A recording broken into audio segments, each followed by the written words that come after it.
Muito boa noite a todos e a todas. Para dar início ao webinário Patrimônio, Arquitetura e Sociedade, como mais uma ação da Semana do Patrimônio Cultural, pedindo licença para proferir as palavras do professor Nildo Lage, a cultura de um povo é o seu maior patrimônio. Preservá-la é resgatar a história, perpetuar valores, é permitir que as novas gerações não vivam sob as trevas do anonimato. Com essa reflexão, convidamos o anfitrião da casa, Valmir Gonçalves, diretor das Faculdades Integradas de Cataguases, Grupo Unis, para fazer a abertura.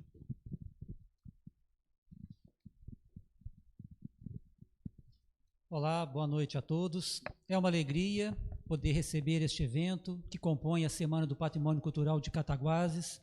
Para nós da FIC, é um orgulho, uma satisfação poder contribuir um pouquinho com esse evento, um evento de extrema importância para o nosso município, para a nossa cidade, divulgar conhecimento, informação, mostrar a riqueza que o nosso município tem, tanto para Cataguases, para Minas Gerais, para o Brasil, para o mundo todo, né?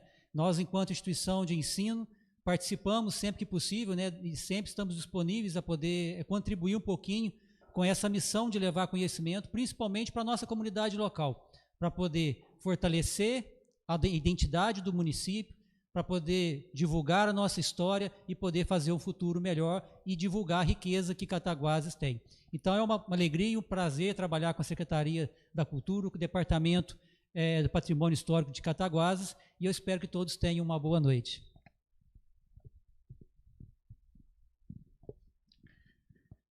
Muito obrigada, Valmir, pelas palavras. E agora passamos a palavra para José Luiz Batista, que é o coordenador do DEMPAC, o Departamento Municipal do Patrimônio Histórico de Cataguases.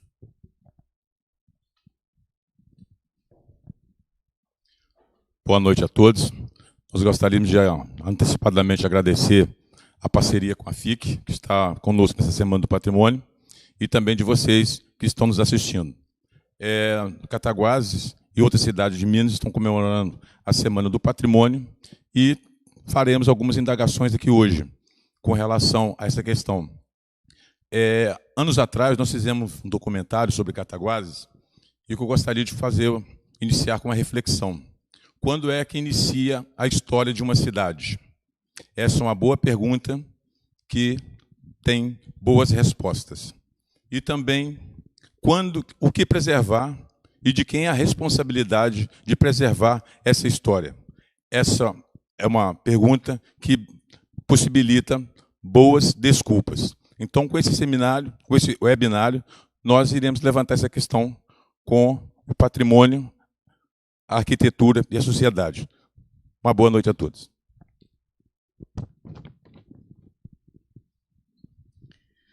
Agradecemos, Zé Luiz, pela contribuição e convidamos agora para realizar a abertura oficial do webinário Patrimônio, Arquitetura e Sociedade. Convidamos Marco Andrade, secretário municipal de Cultura e Turismo, vice-prefeito de Cataguases e presidente do Conselho Municipal do Patrimônio Cultural de Cataguases.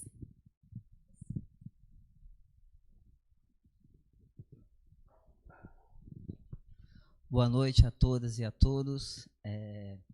Eu gostaria de iniciar essa minha fala, primeiramente agradecendo a FIC, Grupo Unis, né, na pessoa do senhor Valmir Gonçalves, muito obrigado pela recepção aqui. Agradecendo aos meninos, nossos arquitetos que estarão hoje aqui para trocar essa palavra bacana com todos nós.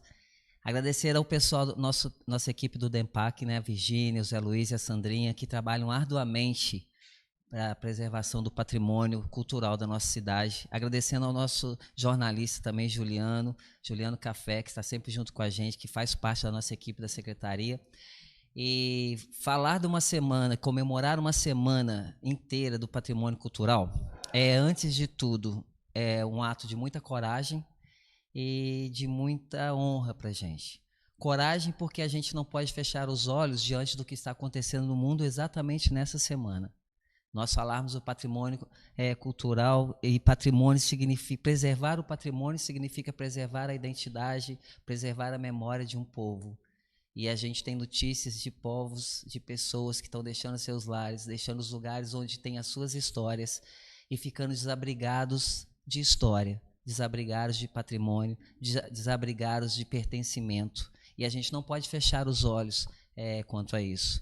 A gente não pode falar do patrimônio cultural e preservar esse patrimônio cultural, seja ele material ou imaterial, se a gente se esquecer das pessoas que vivem em situação de rua na nossa cidade, se a gente se esquecer das lutas que essas pessoas e que muitas outras têm no mundo inteiro há tantos anos, querendo assegurar esse lugar de fala, esse lugar de identidade e esse lugar de pertencimento. O mundo, com certeza, será um lugar muito melhor se as pessoas entenderem que o nosso maior patrimônio são as pessoas.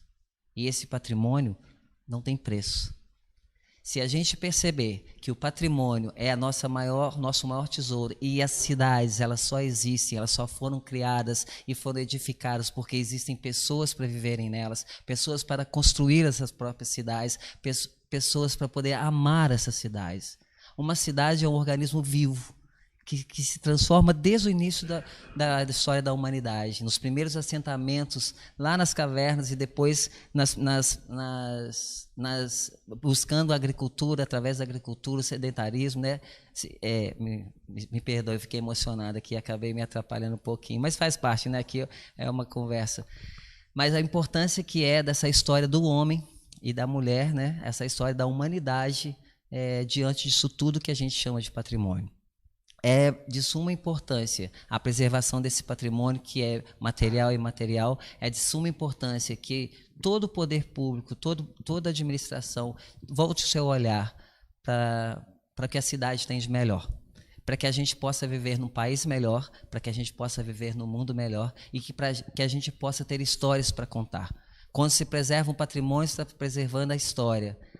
As crianças de hoje vão contar essas histórias amanhã, quando adultos, né? E isso é muito importante. Nós fazemos um trabalho de patrimônio educacional aqui na nossa cidade que é fundamental. Esse trabalho vem sido feito há muitos anos pela Virgínia e é um trabalho que a gente valoriza muito e reconhece muito, porque quando a criança reconhece a rua onde ela mora, onde fica a sua casa, o porquê da sua rua ter um nome, o porquê da sua casa ter um número, essa criança sabe que ela pertence a um lugar e que esse lugar a reconhece como pessoa, como indivíduo, como cidadão.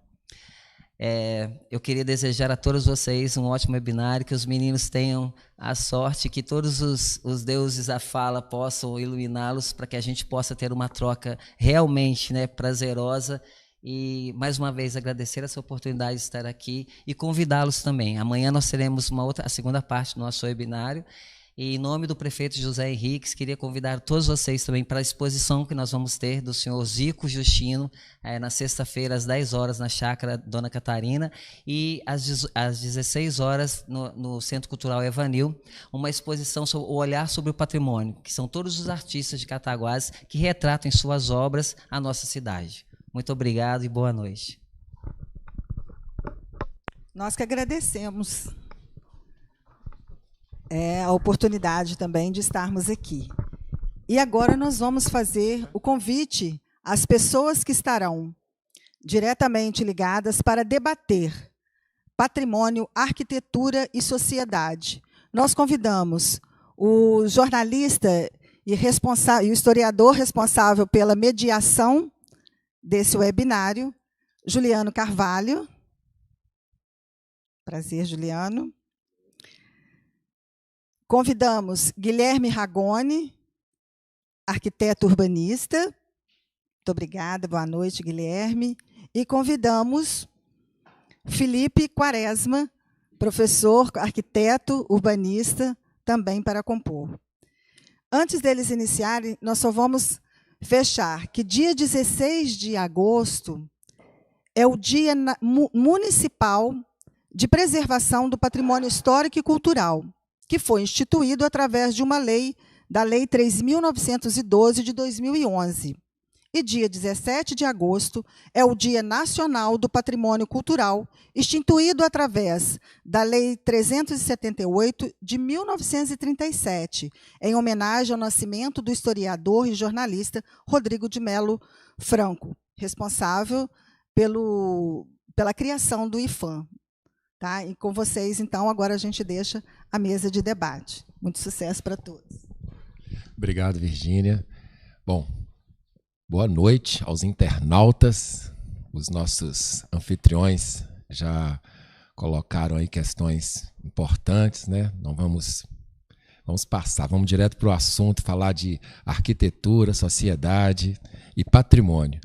E é uma honra poder conversar aqui hoje com o Guilherme Ragone, com o Felipe Quaresma, são professores do curso de arquitetura da FIC Unis, um curso muito importante para Cataguases, veio tardiamente para uma cidade, né, que tem tanto, né, que se mostra tanto, que se vende tanto a arquitetura, suas belezas, a sua história, né? A arquitetura é muito importante aqui. E eu já vou passar direto para o Guilherme. Guilherme, quais são os desafios para um arquiteto hoje em Cataguases? Como você vê isso? Então, primeiramente, boa noite, né, agradecendo a oportunidade de estar aqui. Eu acho que tardiamente não, eu acho que veio no momento certo a Faculdade de Arquitetura e Urbanismo, porque isso tem tudo a ver com os desafios que a gente enfrenta, né? Estamos passando aí por momentos, né, complexos com relação à identificação do próprio patrimônio, né? Qual que é o papel desse patrimônio para a sociedade, para a cidade, o que se preserva, né? Como o Marquinhos muito bem colocou, né? O Congresso Mundial de Arquitetos foi realizado esse ano aqui no Brasil, então assim está tendo uma efervescência de pensar, de se produzir, debater e pensar as cidades, né? E aí os desafios da profissão para Cataguases, pergunta complexa para começar, né? Acho que são muitos, né? A gente vive no município de uma escala pequena, né? Então isso carrega em si alguns grandes desafios. Pensando no ato de se projetar, né, material, mão de obra, uma questão cultural também, né, que se tem na arquitetura, talvez como uma profissão elitista, né, que a gente tenta, eu e Felipe, nosso corpo docente, enfim, colegas, sempre tentando desmistificar essa relação, né, pensar não só no projeto talvez particular, mas pensar numa modificação de cidade, né? E isso passa muito aqui onde a gente está, aqui na FIC, né, pela Faculdade de Arquitetura e Urbanismo, que a gente vai, de alguma forma, educando, tentando modificar esse olhar sobre a cidade, que é, com certeza, uma das mais importantes do Brasil no cenário, pensando em patrimônio edificado modernista, né? Então, os desafios são grandes, mas a gente vai aí quebrando barreiras cotidianamente. Que bom. Bom, vamos voltar para o Felipe, vamos passar para o Felipe aqui. Ele falou nessa questão da arquitetura, do elitismo, né, que envolve o termo arquitetura. Como popularizar a arquitetura? Como fazer a arquitetura, os temas ligados à arquitetura, os conceitos de arquitetura chegarem?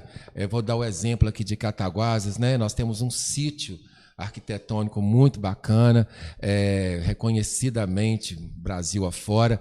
Como fazer a população que está fora desse sítio, né, se reconhecer na cidade? Boa noite, boa noite. Eu não posso começar falando aqui sem agradecer pelo espaço, né, pela oportunidade. Eu e o Guilherme, a gente sempre está aí disposto a falar sobre arquitetura em qualquer que seja o momento, o local e o assunto tópico. E, pelo que eu vi, não vai ter pergunta fácil aqui hoje, né? A gente vai ter que tentar chegar em propostas ou algumas falas para colocar todas as questões na mesa, o que também em si é muito difícil, né? Mas eu vejo a questão de popularizar a arquitetura. Eu acho que a arquitetura ela em si já é popular, né? A gente já existe uma arquitetura vernácula, uma arquitetura que a própria população faz, que é muito rica, que a gente precisa absorver essa coisa tem que se realimentar, sabe? Existe arquitetura aí estudada, dita, erudita, mas a gente não pode esquecer de quem faz, quem põe a mão na massa, quem coloca os tijolos. Eles sabem muito e a gente tem que aprender com eles todo dia. Então, o Guilherme está falando de atualidades, a gente tem cada vez mais visto acontecer a ATES, né? Assistência técnica em arquitetura e urbanismo, né? Como uma forma de popularizar a arquitetura, levar a arquitetura para populações que talvez não teriam acesso a um projeto completo, a uma arquitetura, talvez por questões econômicas, talvez por questões até de preconceito mesmo, de achar que a arquitetura é uma coisa de fato elitista, de fato cara, que não vale, digamos, o investimento. E eu falo com os alunos todo dia que a arquitetura é também um pouco militar em cima disso, né? Ser militante em cima disso, mostrar o que a gente faz. Muitas pessoas não sabem exatamente o que o arquiteto faz ou o que pode fazer. Então a gente precisa popularizar essas atribuições que a gente tem e levar esse conhecimento para a população, sempre focado na troca, né? Em aprender como que se faz na prática, como que as pessoas estão fazendo, porque a gente materializa uma cultura também, né? A gente materializa intenções, desejos coletivos, de certo modo, né? Então a gente precisa captar isso tudo e trabalhar em cima desses nuances, desses subjetivos para materializar uma coisa objetiva. Ô Guilherme, e há como separar, pelo menos, não teoricamente, mas popularmente, arquitetura e urbanismo, para a gente ter uma compreensão melhor? Porque o curso é arquitetura e urbanismo. Muitas vezes a gente fala arquitetura, mas é arquitetura e urbanismo. Então nós temos aí dois conceitos aí bem amplos. É isso? Sim, sim. A gente costuma, né, falar que existe a divisão, digamos, didática, que a gente vai falar de urbanismo, a gente vai falar cidades, talvez a gente vai falar em escalas maiores, em dimensões maiores, mais em questões de planejar a cidade, questões de entender a complexidade de uma cidade. Mas, no fim das contas, eu acho que o que existe é uma continuidade, uma linha de raciocínio que se estende. E aí a gente pode ampliar isso também, desde um objeto, desde uma maçaneta da porta, é uma questão de design, mas tem toda uma questão de acessibilidade, uma questão de funcionalidade que se estende à edificação em si, ao que a gente está projetando, quais são as atribuições dessa edificação, as características físicas, subjetivas, culturais dela, e da cidade também, né? A cidade precisa ser planejada, e a gente precisa considerar, por exemplo, a questão de acessibilidade também. Então, desde a maçaneta da rampa de acessibilidade, do piso podotátil, até o planejamento dos ônibus, onde eles vão circular, quais são as ferramentas que vão estar disponíveis para democratizar esse acesso à cidade. Então, isso é uma linha, digamos, contínua que vai crescendo na escala e complexidade, mas a gente não consegue separar. A gente pode didaticamente colocar temporariamente uma num cantinho e outra no outro, mas traçar uma linha que vai separar definitivamente, eu não vejo isso, acho que não é nem saudável tentar fazer isso, sim.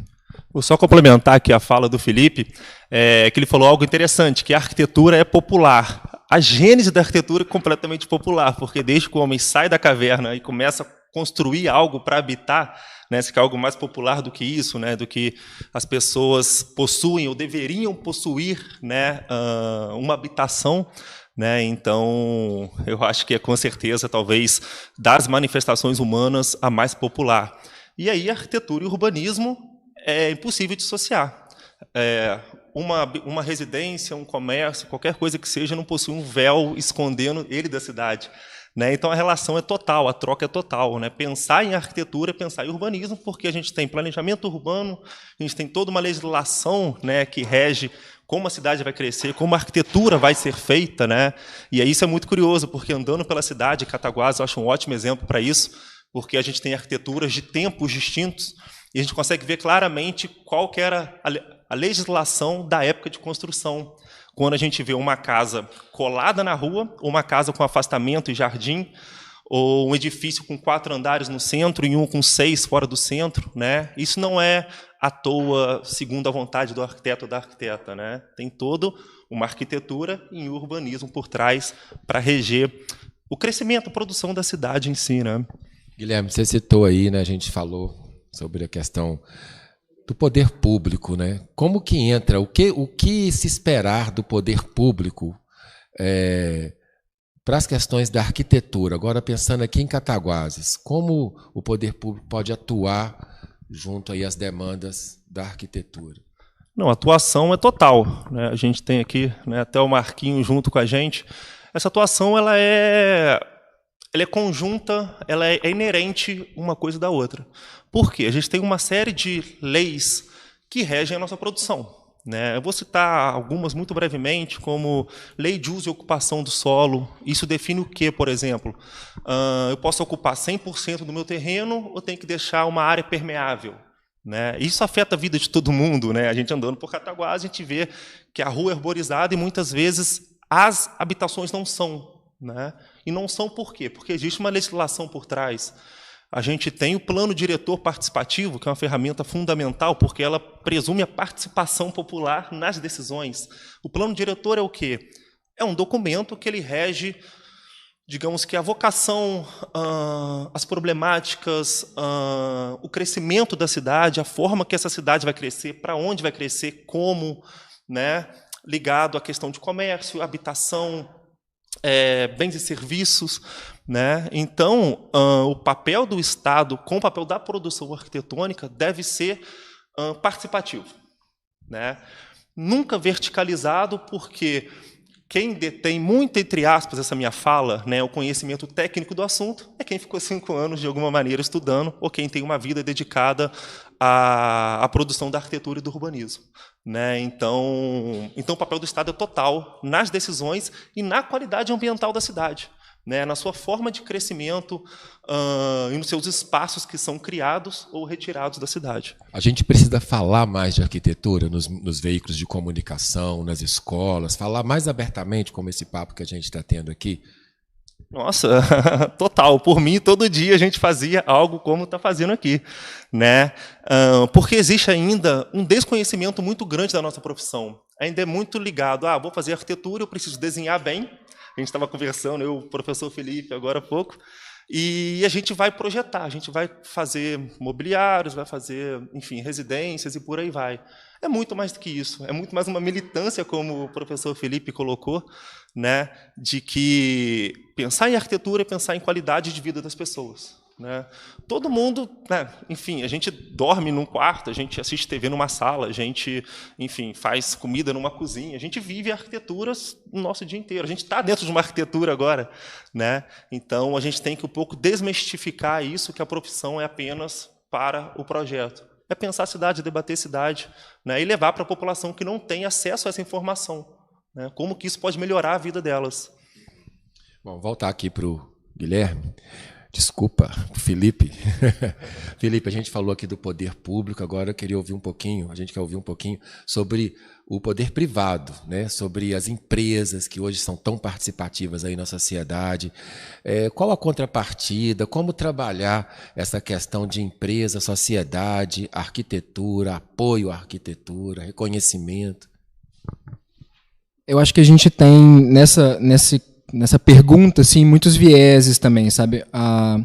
O setor privado, ele pode, né, como ele talvez já faça mais, que seja investir em arquiteturas, né? Ele tem um interesse de se mostrar os valores da empresa, e a arquitetura é uma maneira de fazer isso, materializar uma ideia, materializar em uma edificação, vamos colocar assim, o poder, as intenções, a capacidade, né, a visão de mundo daquela empresa. A gente pode trazer um exemplo aqui agora, mais recente, de 2 grandes edificações na cidade, da Energisa, né, ali no centro da cidade, remodelando aquela entrada dela ali no centro, criando um edifício novo lá na Reta da Saudade, edifícios contemporâneos, né, com uma cara que dialoga com a cidade, que tem uma relação ali saudável por uma série de fatores, que acho que não cabe diretamente aqui, mas que está ancorada no tempo atual. Eu acho que é isso, sabe? Um fator é não querer criar um cenário, não querer criar uma situação inexistente, é trabalhar para melhorar a cidade constantemente, criando arquiteturas novas, aí pensando no sentido da prática profissional, né? Para a gente, para os meninos que estão formando, essa dinâmica de construções novas, de construções de qualidade é fundamental.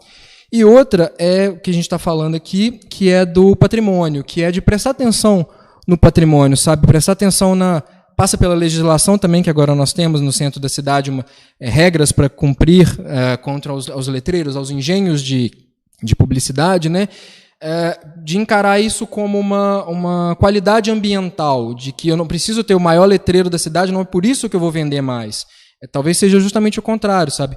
Entrar em acordos. Nós temos vários casos na cidade que a fachada de um edifício antigo muito interessante é toda picotada, pintada. Então, isso é um problema que, sempre que eu converso com o pessoal do IFAM, eles apontam essa questão em Cataguases como das principais, assim. Então, é atentar para a qualidade ambiental que a gente possa ter na cidade, sabe? Todos nós temos, a fachada da nossa casa já é cidade, já é urbanismo, né?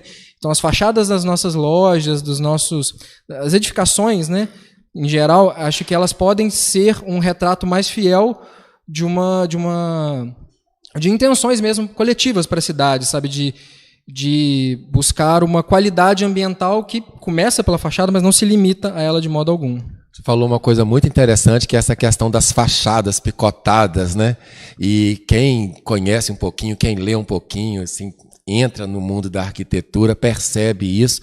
E quando eu falo da questão da classe empresarial, né, a gente tem aí o grande exemplo que é a Energisa, que fez um belo trabalho, ainda deixou 2 painéis, né, novos para a cidade, de frente para a rua, para a calçada, mas a gente volta para o médio empresário, para o pequeno empresário, que ainda tem essa dificuldade, seria de visualizar como vai ficar, seria o caso de uma maquete, porque quando a gente vai, por exemplo, para Tiradentes, né, cidades que já estão mais bem definidas ali nesta questão aí da arquitetura, com seus comerciantes, seria o que deveria ser feito? Um webinário, um seminário, um encontro com esses empresários e fazê-los interagir, enxergar como seria essa cidade harmonicamente?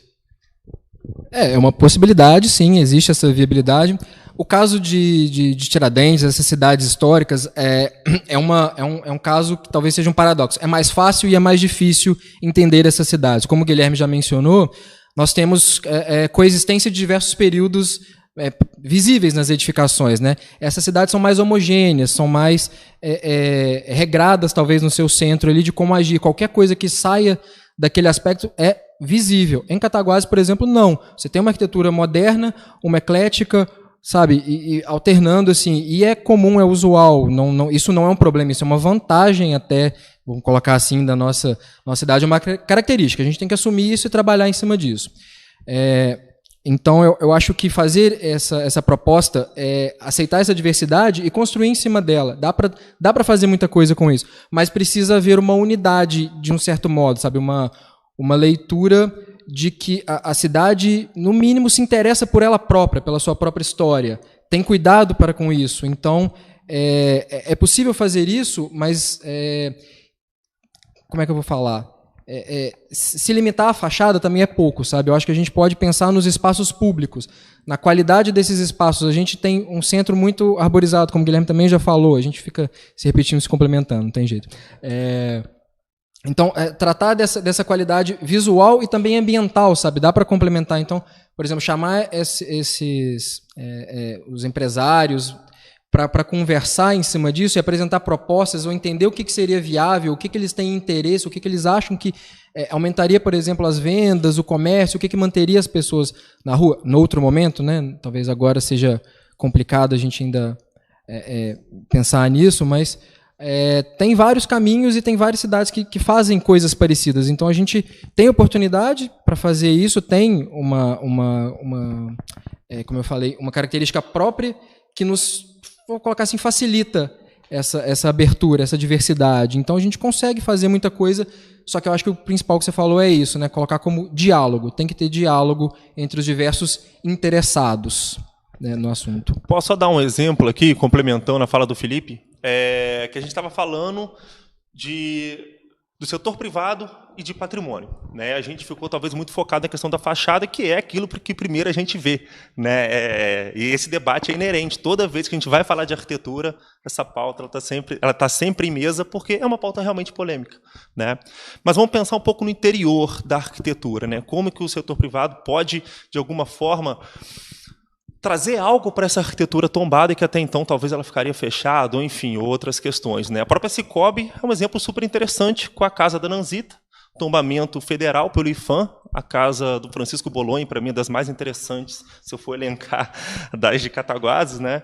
E faz um trabalho super interessante ali, enquanto um centro cultural, ou seja, abre as portas do bem tombado para a sociedade, para a comunidade. Isso é educação patrimonial, né? O que é super, super interessante. E aí tem a questão, como o Felipe muito bem colocou, o tombamento de Cataguases é mais voltado talvez a uma ambiência. é uma sensação urbana do que, por exemplo, Tiradentes, Ouro Preto, que é homogêneo, que talvez a principal característica que a gente fala, cara, isso é importante para se tombar, é porque tem cara de antigo. Essa talvez seja o grande lema da preservação da arquitetura moderna. A arquitetura moderna é década de 40, 50, 60, é muito recente, né? Então, a gente não tem essa sensação de distanciamento, a gente fala, pô, isso aqui é novo, a gente consegue modificar sem problemas, diferentemente de uma igreja barroca, que a gente olha e fala, cara, isso aqui é antigo e tudo mais, né? Então, acho que passa por essas questões também. Olha só, chegou uma pergunta aí dos nossos internautas. Na verdade, uma indagação, né? Como a gente descentralizar, né, o olhar arquitetônico, né, para os bairros, para os distritos, para as localidades mais afastadas do centro. Como a gente trabalhar isso? Bom, é o que a gente tenta fazer no nosso cotidiano, né? Eu vou falar um pouco de sala de aula agora. Né? A gente, assim, eu não diria evita, mas a gente tenta abrir o olhar do aluno e da aluna para além do perímetro tombado. Né? Vamos fazer, por exemplo, eles estão fazendo nesse período, acho que não vai dar, é porque é habitação social, então é uma outra dinâmica, mas enfim, eles vão analisar patrimônio. Em vez de analisar patrimônio no perímetro tombado, vamos pegar o patrimônio material que tem, por exemplo, nos distritos, ou vamos pegar, talvez, um saber fazer em algum local que está fora desse perímetro, que muitas vezes as pessoas desconhecem por não estar nesse contexto. Né? A gente tem grandes arquiteturas fora do perímetro tombado, né? Talvez não com a assinatura do Francisco Bolonha, Oscar Niemeyer, Edgar Guimarães do Vale, talvez muitas autoconstruções, a gente olha e fala, gente, isso aqui é um arquiteto que fez, porque tem qualidades ambientais e espaciais muito interessantes ali. Né? Eu acho que é tentar, de alguma forma, nessas discussões, trazer esses exemplos e aí, em conjunto com o poder municipal, com o setor privado, valorizar essas ou habitações, ou esse saber fazer, esse patrimônio material, esses usos que acontecem na cidade, né? Isso, com certeza, é fundamental. A receita, eu não sei, eu acho que quem sabe, não, né, enfim, é super complexo de ter uma receita para isso. Você usou um termo aí muito interessante, que é a qualidade espacial e ambiental. Isso. Como que é? Desculpa a ignorância, mas eu gostei de ouvir, e porque pensando mesmo nos bairros que estão, nos bairros periféricos, né, que estão em torno do centro, que estão nas margens do município, nos próprios distritos, a gente repara que, né, a gente vai afastando, vai ficando mais apertadinho, né? As casas vão ficando mais próximas. Tem a ver com isso? Tem completamente. Eu vou só retomar uma questão que o Felipe, eu vou até fazer uma propaganda aqui, ele fez um mestrado sobre o assunto, tem vários artigos sobre o assunto, que é um arquiteto de Cataguás, né, o Luzimar, que grande parte da produção dele não está no perímetro tombado, e nenhuma obra dele é tombada em nenhum nível. Né? Então, ou seja, é uma produção local, é uma produção regional de grande qualidade e que talvez não tenha o reconhecimento devido. Por N fatores, né? É difícil competir com Oscar Niemeyer e o Francisco Bolonha, admito que é uma relação complexa, né? Mas talvez a gente fazendo isso com o apoio do município, com o apoio do setor privado, trazer olhares para esse arquiteto, por exemplo, super interessante. E aí voltando à questão do que é a qualidade ambiental e a qualidade espacial. Qualidade ambiental é a gente estar aqui e estar sentindo agradável. Eu não estou com frio, não estou com calor, está batendo uma brisa, né? Cataguá, a gente sabe que é difícil, mas é ter vento, é ter uma iluminação de qualidade, é a gente estar num cômodo e não ficar ele escuro a manhã e a tarde toda, né? É ter vista, paisagem. A paisagem é uma qualidade ambiental, isso nos faz bem. A qualidade ambiental é o que nos faz bem. A qualidade espacial é um espaço que nos atende, né? Nem é tão grande, nem tão pequeno, segundo as nossas necessidades e o que a gente está fazendo ali. Né? São palavras, digamos que bonitas, mas que todo mundo vivencia isso, né? Na vida, na sua habitação, no seu trabalho, na rua. A gente tem que ter um pouco mais de atenção com isso. É uma riqueza de conceitos. Ele falou aqui do Luzimar, eu sei desse trabalho seu, não tive a oportunidade ainda de ler ou assistir uma apresentação, mas sei desse trabalho. Fala um pouquinho para a gente do Luzimar. Realmente é um arquiteto muito importante e merece mesmo toda a atenção. Quando eu não falo, aparece esse assunto, eu sou obrigado a falar. Eu gosto muito de falar, então foi muito interessante essa pesquisa, né? Eu sempre, desde que eu entrei na faculdade, eu participava de grupos de pesquisa falando de Cataguases. Então, saía de Cataguases, ia para o Juiz de Fora estudar, voltava para cá para ver as obras. E muitas dessas obras eram do Luzimar. E quem que é esse cara? Todo mundo achava que era esse aqui é do Bolonha, esse aqui é do Oscar Niemeyer. Não, esse é Luzimar. E eu fui descobrir que tem muito mais coisas dele do que a gente sabe. Eu achei no arquivo histórico mais de 100, registros de mais de 100 casas que ele fez. De diversas escalas, casas populares, casas para alta sociedade, casas geminadas, e não só casas, cara. O Hospital Cataguases é dele, o Fórum Municipal é dele. A gente estava passando, a Virgínia apontou, até lembrei quando ela falou na visita guiada, o Sindicato dos Trabalhadores da Indústria Elétrica é dele, ali perto do Remo. A reforma das duas praças, Santa Rita e Rui Barbosa, é dele.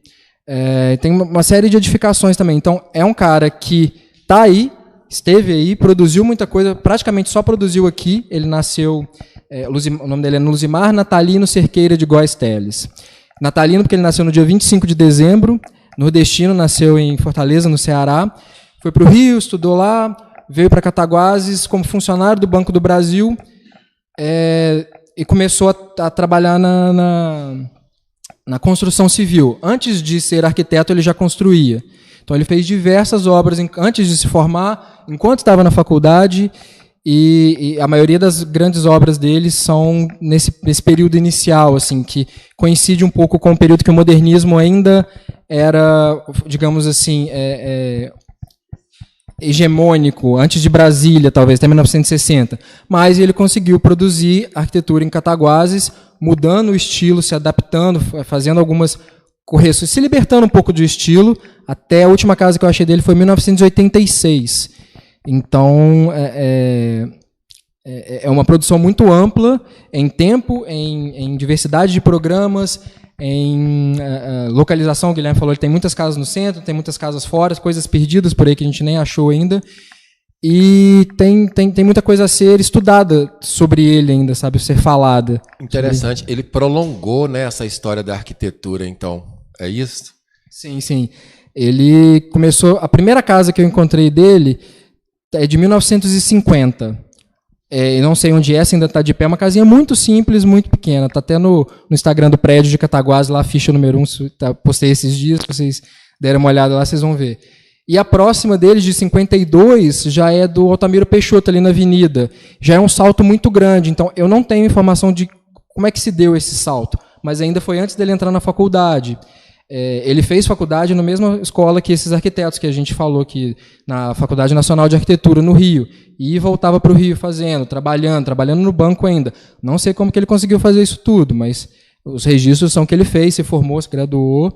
E fez questão, a família dele, que eu conversei durante o processo do mestrado, falava, ele fez questão de se aposentar como arquiteto, fazia questão de ser tratado como arquiteto, fez carteirinha no Rio de arquitetura, então ele tinha uma paixão simplesmente por ser arquiteto, ele gostava do que estava fazendo. E aí tem umas histórias, umas anedotas no meio aí que depois a gente pode falar também. Outra pauta. Tem alguma obra dele em especial, assim, que está... no centro histórico, ou mesmo fora dele aí, que você possa citar para a gente da sua preferência? Da minha preferência? Acho que a que mais me intriga é a que eu falei do Altamiro Peixoto, que é ali perto do Fórum, na Avenida. Ela é uma casa de 52, e se você reparar, ela é muito próxima da casa do Niemeyer. Próxima conceitualmente, talvez, em soluções, pelo menos a nível, eu não me aprofundei muito nisso, mas pelo menos a níveis estéticos. É uma casa, talvez, tem uma aparência um pouco neocolonial, tem telhado, cerâmico, janelas... É uma casa com um jardim na frente, um muro de pedras. Isso. É uma casa em 2 pavimentos, com os quartos para cima, com os quartos voltados para a rua, janelas azuis, janelas de corrego.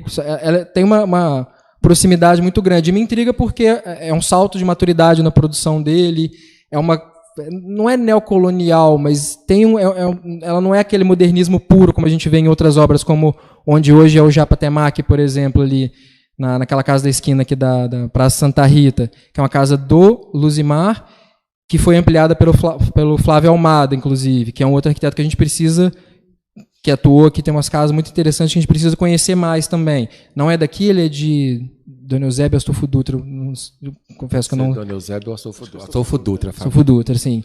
E tem muita produção dele aqui muito interessante que ainda fica em segundo plano, também não tem nada tombado a nível nem municipal, então há muito que a gente discutir e ampliar essa visão aqui do patrimônio. O Luzimar é uma figura de mais destaque, talvez mesmo no nível municipal, pela quantidade de coisas, assim, pela extensão da obra. Mas na pesquisa eu achei muitos outros nomes, de engenheiros, que nem assinavam como engenheiros, mas que se repetiam muitas vezes. Então, as pessoas comuns que construíram a cidade, acho que a gente precisa olhar para elas também, como a gente estava falando, dessa distinção. A gente tem as assinaturas, e isso é muito importante, isso é muito válido para a gente, é um orgulho ter isso aqui na cidade, mas não pode se limitar a isso, sabe? A gente tem que ampliar essa visão. Eu acho que, só para complementar o que o Felipe falou, eu acho que o importante, acho que um exercício muito legal de se fazer é o seguinte: abre a janela de todo mundo que está assistindo, olhem para fora e vejam quantas edificações tombadas vocês enxergam. Né? Vai ser uma, duas, para quem mora na região central, para quem mora em outra região, às vezes não vai ver nenhuma. Né? Então, por que se preserva algumas e a arquitetura que a gente olha no cotidiano talvez não tenha a mesma valorização? Né? Eu acho que esse é um pouco o debate que a gente quer trazer aqui, né? De valorizar talvez a paisagem, valorizar o contexto, valorizar a ambiência, né? Valorizar a qualidade ambiental, né? Porque quando a gente tem uma legislação eficiente nesses aspectos, a gente consegue ter uma ventilação melhor, uma insolação melhor. Isso melhora a qualidade de vida das pessoas, né? A gente sente mais à vontade em espaços assim, pensando no cenário de Cataguases com muita chuva e muito calor. Né? Então, eu acho que é trazer esses olhares para a paisagem, pensar, acho que menos no indivíduo e mais no todo, se falando de arquitetura. Guilherme, nós falamos aqui bastante do Luzimar, e você tem um arquiteto ou uma obra de destaque da sua preferência, ou que mereça os olhares da população com mais atenção? Olha, complicado, eu gosto de muitas, e cada uma no seu estilo, né? Eu acho que a graça é muito sortido, digamos assim. Bom, eu vou falar primeiro dos clichês, não tem como. A Casa da Nanzita, do Francisco Bolonha, é fenomenal em diversos aspectos, de arquitetura em si, de materiais. Eu faço sempre o exercício de retroceder e pensar na década de 40, 50, 60, essas edificações sendo construídas, como é que devia ser uma coisa de louco, trazer azulejaria, enfim, fazer todo aquele balanço. É uma coisa que hoje existe uma complexidade. Né? Imagina Cataguases 50, 60 anos atrás. Né? A Casa da Nanzita, do Francisco Bolonha, o Colégio Cataguases, do Oscar Niemeyer, década de 40, é uma obra fantástica. Né? É uma espaçonave na década de 40 que caiu ali, porque é antes de Brasília. Né? Então, assim, para a população ainda não existia aquele imaginário do que era arquitetura modernista. Né? Então, essas duas, mas tem uma que ela fica muito escondidinha, que a gente já fez um trabalho acadêmico aqui na faculdade sobre ela, que eu acho que ela merece atenção, e muita gente passa e nem sabe que ela existe, que é a bomba d'água. Na entrada do bairro Leonardo, ela fica à esquerda de quem está indo para o Leonardo, abaixo do nível da via, né? E, enfim, ela tem todo um gradil em torno dela, muito em cima dela ali, e ela está em estado de ruína. Né? Ela, para mim, é uma obra super interessante. Nas suas qualidades, é uma obra industrial, né? É uma obra de infraestrutura, é uma bomba d'água. Né? Só que ela tem umas qualidades arquitetônicas que remetem a um estilo inglês, alguma coisa assim, e ela já está com toda a vegetação em estado de ruína, crescendo nela. Eu acho que isso dá um ar super interessante para ela. Só que ela está abaixo do nível da rua. Né? Muita gente nem sabe que existe aquilo, acha que é talvez uma casa abandonada que ficou. Enfim, eu acho que ela precisava de um pouco mais de respeito e uma valorização urbana. E aí entra a questão da arquitetura e do urbanismo. A arquitetura está ali, só que o urbanismo está, de alguma forma, engolindo aquela arquitetura. Né? Essa obra, eu acho que ela merece olhar, um apreço sobre ela. E ali, segundo a nossa historiadora Joana Capella, é o Porto dos Diamantes, sabia? Muito bacana, é um outro assunto, né? Bom, a gente falou aqui, né, das paixões, da arquitetura, do que a gente gosta, né? E tem algo que a gente deva, sempre tem, né? Mais cuidado, mais olhar, mais atenção por parte aí agora de todos, né? Poder público, privado, população, algo que a gente deva abraçar mais, ter mais cuidado, mais carinho. Olha, eu não vou falar de uma edificação específica, eu vou falar da cidade, porque não adianta nada preservar, um exemplo, o Colégio Cataguases e deixar os outros colégios da cidade em ruínas. Por que merecem mais atenção do que os outros, né? Eu acho que tem que ter mais carinho e manutenção com as arquiteturas da cidade em si. Ela sendo autoconstruída, ela sendo arquitetura do dia a dia, brincando assim, né, sem assinatura, e essas assinadas, porque elas acabam já tendo uma atenção em si própria, né? Ela possui uma assinatura por trás. Eu acho que tem que ter carinho mais com a cidade, né? Pensar em legislações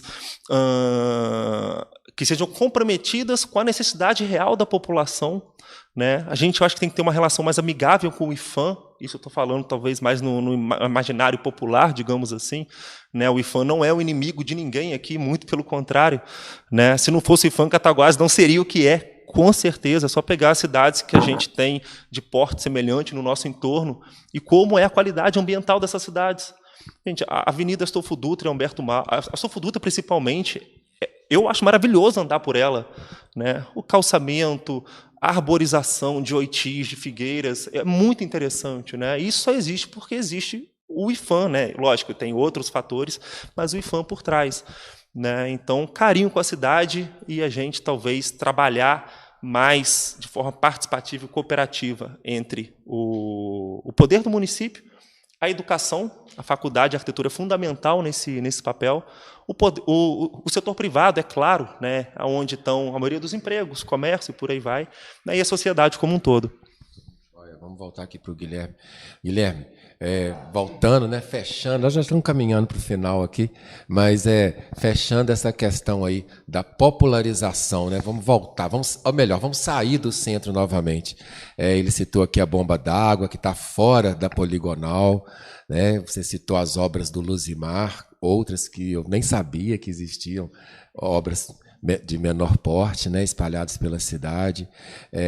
O curso, a arquitetura, os alunos, vocês professores, vocês pensam em o que vocês fazem, né, para expandir esse olhar, para sair aqui da FIC, onde a gente está agora, ou dos desejos, das aspirações dos estudantes, porque tem gente que está estudando também e vai embora, né, vai para outra cidade e tal, não tem esse olhar assim para aqui. Mas o que você pensa sobre isso? Como o Guilherme já pontuou, a gente procura trabalhar sempre de forma...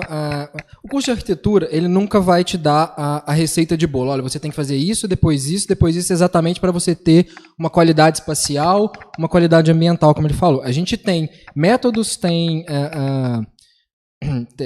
teoria, tem como aplicar isso, mas isso nunca vai ser uma receita de bolo, A mais B, 1 mais 1 vai ser igual a 2, não vai dar. A gente vai ter sempre condições, vai ter sempre fatores, sempre vai ter subjetividades, elementos que vão ser específicos daquele projeto. Então, o que a gente procura fazer é despertar esse olhar crítico nos alunos sempre que eles estejam conscientes do processo de projeto deles, onde eles estão interferindo, o que eles estão interferindo, como eles estão interferindo na vida das pessoas, seja com um projeto de edificação isolado, seja com questões urbanas. O Guilherme já apontou, a gente fez um trabalho ali na região ali da bomba d'água, fazendo uma proposta para ela em si e para o entorno. A gente trabalhou no período passado, ou 2 para trás, não tenho muita clareza, não me lembro agora, mas com 2 praças fora do centro da cidade, para requalificar, tentar entender a dinâmica da praça, o que precisaria para que essas praças, acho que o que a gente está falando, tentando linkar todos os pontos que a gente falou aqui, de um certo modo, levar a qualidade ambiental, a qualidade espacial que a gente tem das arquiteturas tombadas, do espaço central da cidade, para os bairros, porque isso é um elemento de democratização da cidade. A gente não tem que reproduzir essas arquiteturas, a Praça Santa Rita, lá no outro bairro, porque não faz sentido, não é isso que eles precisam. A gente precisa elevar a qualidade ambiental que existe ali, o trabalho, o esmero, o refinamento de pensamento, talvez, vamos colocar assim, que tem ali para essas outras praças, esses outros espaços públicos para além do centro, né? Para que não seja só lá uma quadra, uma academiazinha, umas plantinhas e umas mesinhas. E isso atende uma demanda imediata, porque é uma carência muito grande. Isso já é alguma coisa. Mas a gente não pode achar que é suficiente, muito menos uma cidade com as pretensões e aspirações que Cataguases tem. Então, eu acho pouco, acho que precisa de mais. Eu achei ótimo você falar sobre as praças, porque a praça é um espaço de socialização, é arquitetura, né? É patrimônio, é onde as pessoas se encontram. Você pode falar um pouquinho quais praças são essas que vocês fizeram um trabalho? Foi a praça no Primavera e no Sebastião Adolfo. Sebastião Adolfo, Primavera, isso mesmo. Nas duas pontas. Nós, na verdade, elencamos 4 para começar a trabalhar. Tinha mais 2, uma no Guanabara e mais uma outra que agora me foge Menezes, também. eu acho? Não pode lembro. Ser, pode acho que era o ser. Menezes. Está mais próximo ali, mas talvez. E aí os alunos mesmos escolheram, votaram e saíram essas 2. E assim, isso foi para uma disciplina, né, para uma turma. Então, é o que o Guilherme está falando, a faculdade tem muito a oferecer, pode participar muito, sempre crescendo na qualidade, na produção, né? Para mostrar isso, para ampliar essa discussão e levar propostas, se não uma proposta, digamos, específica, exata, vai ser isso aqui, pelo menos a discussão, pelo menos a por que não, e se, sabe? Eu acho que esse é um papel da faculdade também. O Guilherme, ele está falando aqui a questão das praças, né? Como que a população recebe, a população desses, a gente está falando aí fora da poligonal, como que a população recebe quando chega um arquiteto? Então, essa é a nossa complexidade. Como atuar com participação, né? Na teoria é tudo muito certinho, né? Muito, muito bonito. A gente tem várias metodologias de imersão, de escuta, de entrevista, de atuação conjunta. E na prática, às vezes, está tudo completamente errado, né? Logicamente, a gente está falando aqui de um processo ainda acadêmico, né? Então, a gente está sempre estimulando alunos e alunas a irem nesses espaços e testar essas metodologias e verem quais que dão certo, quais que se adequam àquela realidade, né? E aí a gente não pode pensar em algo homogêneo, muito pelo contrário, completamente heterogêneo. Cada bairro tem a sua cultura, a sua realidade, a sua socialização, a sua economia, né? Então, a recepção é sempre interessante e muito curiosa, né? Sempre acham que é alguma coisa do município que vai fazer alguma obra, a gente deixa claro, não, gente, isso aqui é acadêmico, né? São estudos, é outra dinâmica, né? Mas eu acho que isso tudo passa por uma palavra, um conceito que é o direito à cidade, né? As pessoas elas são muito carentes disso. O direito à cidade nada mais é poder usar a cidade de uma forma equitativa, mas também poder influenciar no crescimento, no andamento e na produção da cidade, de alguma maneira. Sendo que sua voz ela deve ser ouvida para ter transformação, porque eu não moro no Primavera, por exemplo, então o morador sabe muito mais que eu, que estou 5 anos estudando arquitetura, sobre a realidade do local, né? Então, ou seja, uma simples conversa eu já consigo ter starts que até então eu não tinha pensado, né? Então, é complexa essa relação. Sim, e isso que você está falando é interessante, porque é uma forma também, é isso que a gente começou a falar aqui, né, no começo dessa história, popularizar a arquitetura. A partir do momento que vai o arquiteto, que vai uma equipe para uma praça, e as crianças, os jovens ou os moradores locais começam, o que é isso, quem é ele, o que ele faz, você começa a dar esse olhar que a gente está falando aqui tanto para a população, não é isso? Não, sim, com certeza. Quanto mais a gente coloca a cara na rua, mais reconhecem a nossa profissão. Mas é verdade. Quanto mais vem a gente atuando e vê que isso é positivo, é uma melhoria, não é um luxo, as pessoas começam a entender mais, na verdade, a nossa profissão. Eu acho que é um pouco desse lado. E aí tem várias formas de se fazer isso, né? Mas acho que é um pouco disso, sim. Olha só, a gente recebeu uma pergunta aqui de uma internauta, ou um internauta, ou uma internauta, eu não sei, que como vocês preveem, né, a previsão de vocês para Cataguases daqui a 20, 30 anos, com o cenário que a gente tem hoje, né, todas as forças negativas e positivas, o que vocês podem responder? Felipe, por favor. Então, previsão é muito difícil, ainda mais nesse contexto, né? A gente precisa, para ter uma previsão mais segura, para a gente conseguir entender melhor, não vou falar nem prever, mas antever algumas coisas para evitar agravamento de situações problemáticas, sanar problemas talvez antes que eles aconteçam de fato, ou ajustar de acordo com as demandas da população, como o Guilherme já colocou, a gente precisa, ferramenta fundamental para fazer isso seria um plano diretor. A gente renovar o plano diretor, fazer os estudos prévios, porque o plano diretor é um grande guarda-chuva, né? Ele vai pegar ali, vai listar um monte de problemas, um monte de situações, de caminhos a tomar, depois é preciso ser feitas ações mais efetivas, planos setoriais, legislações específicas, para que a gente conheça a cidade e para não ficar fazendo chutes, eu acho que Cataguases vai crescer para lá porque para lá tem sei lá, uma saída para outra cidade, mas vai sair para aquela outra cidade, mas vai levar o quê para lá? Vai trazer o quê de lá? Então, a gente fica muito nesse bola de cristal, mãe de nazismos, sei lá, uma expressão assim, tentando adivinhar muito, prever muita coisa. Em arquitetura, a gente tem um quê de subjetividade, mas a gente também tem um quê de objetividade. A gente tem que saber com o que a gente está lidando, o território que a gente está pisando. Então, estudo. A gente precisa ter um conhecimento prévio para a gente poder fazer previsões e corrigir o curso da coisa, né? Eu não tenho algo para predizer, se falar, olha, Cataguases vai estar nesse ponto. Eu prefiro até não me arriscar nesse sentido.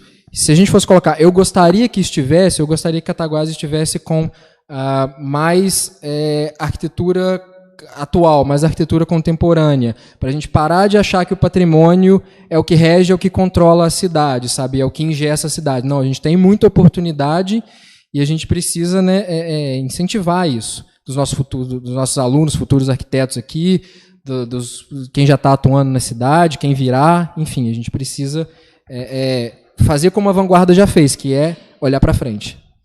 Bacana. Bom, chegou outra pergunta, vamos lá.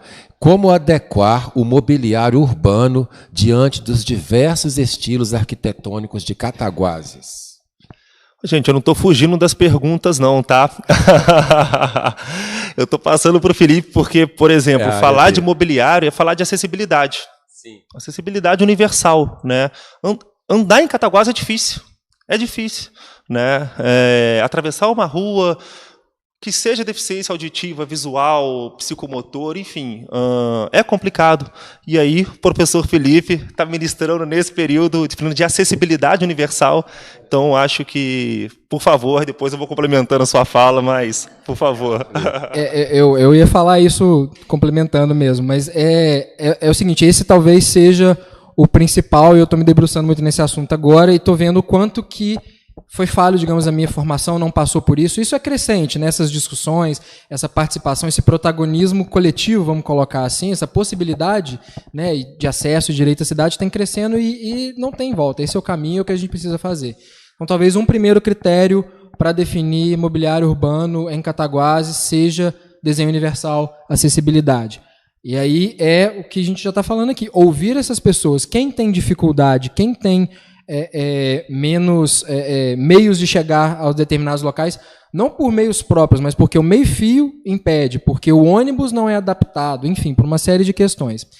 Segundo, se a gente está falando em estilo, e eu vou colocar de novo, Cataguases tem uma heterogeneidade de estilos, então qual o estilo que a gente vai escolher para colocar o nosso mobiliário, os nossos equipamentos, né, a comunicação, todos os elementos urbanos públicos?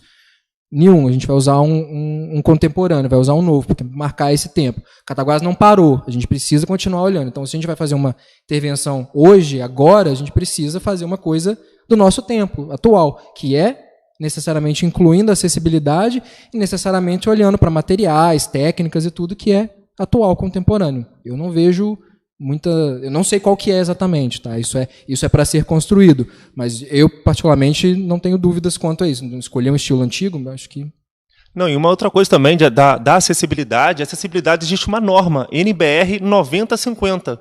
Quem que tiver em casa, coloca no Google seguir a legislação, assim, né?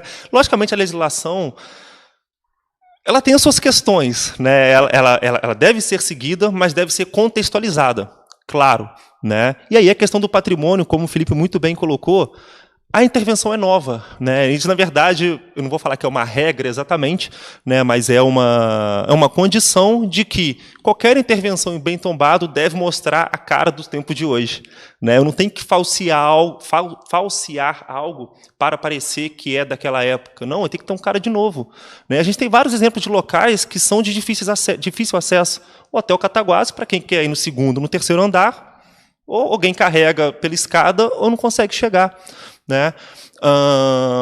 Enfim, outras edificações, e aí entra muita questão do município, né? Ok, a edificação privada é a questão do proprietário com seu edifício. Mas e as repartições públicas? O hospital, que são todos edifícios que não são contemporâneos, o hospital, a Câmara, a Prefeitura, enfim, o fórum, que seja, enfim, os órgãos do município, precisam e merecem essa adaptação, né? E aí é sempre uma relação muito complexa. Vamos colocar uma nova circulação vertical, ou seja, um elevador ali. Aonde que vai entrar esse elevador?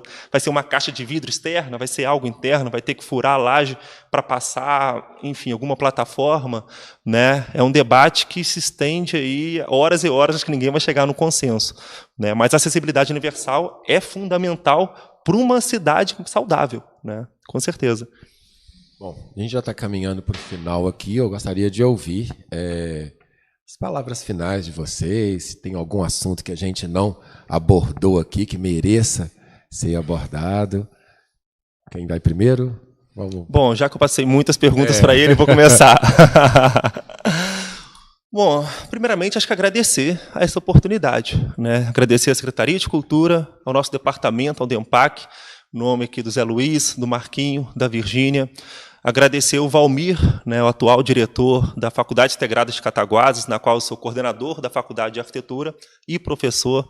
Meu colega Felipe Quaresma também, que a gente está junto em todas, né, sempre trazendo um debate. A gente não sabe tudo, mas a gente sempre pesquisa, né? A gente sempre corre atrás das informações, a gente vai buscando crescer a cada dia, né? Então, agradecer aí e dar os parabéns.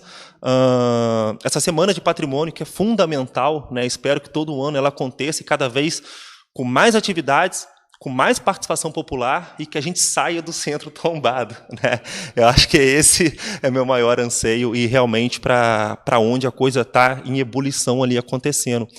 E aí eu acho que é isso, eu acho que o cotidiano é uma luta pelo direito à cidade, por usar e, de alguma forma, intervir no crescimento, né, no dia a dia da cidade, lutar pela educação, né, educação da arquitetura e do urbanismo, levar esse conhecimento que é fundamental para a pessoa, para o morador que mora longe, acha que patrimônio é algo completamente distante, ele começa a ver, não, eu produzo patrimônio, eu faço parte do patrimônio, né? Como foi comentado aqui no começo, as pessoas são o nosso maior patrimônio, né? Então, nada mais justo do que isso. Gerar identidade, pertencimento. E eu acho que é isso, eu acho que é uma luta todo dia, mas a gente está aí sempre em nome da arquitetura e do urbanismo. E é isso, sempre agradecer. Muito bom. Faço das palavras do Guilherme, as minhas, agradecer o espaço mais uma vez, todo o espaço que a gente consegue chegar falando um pouquinho de arquitetura, a gente está topando, está entrando, está tentando levar a discutir, ouvir muitas vezes também. Então, eu acho que a questão de Cataguases é mesmo chamar todos a participar, população em geral, poder público, os nossos colegas arquitetos aqui da cidade, também quem está atuando, quem está produzindo. Eu acho que a gente poder se aproximar sempre, trocar mais informações sempre, conversar, para entender o que está acontecendo, para onde que vai, como pode ser melhor para todo mundo, assim. Então, agradecer o espaço mais uma vez e desejar vida longa à Semana de Patrimônio Cultural, que ela se perpetue aí por muito tempo. Bom, muito obrigado a você que nos acompanhou. Antes de terminar, eu quero o Felipe falou um pouquinho do Instagram Prédios de Cataguases, que é um Instagram muito bacana. Então, se você tem a sua conta no Instagram aí, procure esse perfil Prédios de Cataguases, porque lá também tem muita informação, tem muito encantamento, muita explicação legal sobre a arquitetura de Cataguases, sobre os prédios, a história de Cataguases, né? A gente falou aqui, a gente fala de arquitetura, mas a gente fala também de história, de sociologia, de filosofia, entra tudo, né, quando fala em arquitetura. Bom, a todos e a todas e a todes que nos acompanharam, muito obrigado.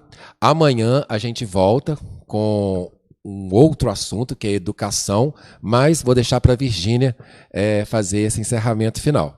Um abraço a todos, muito obrigado.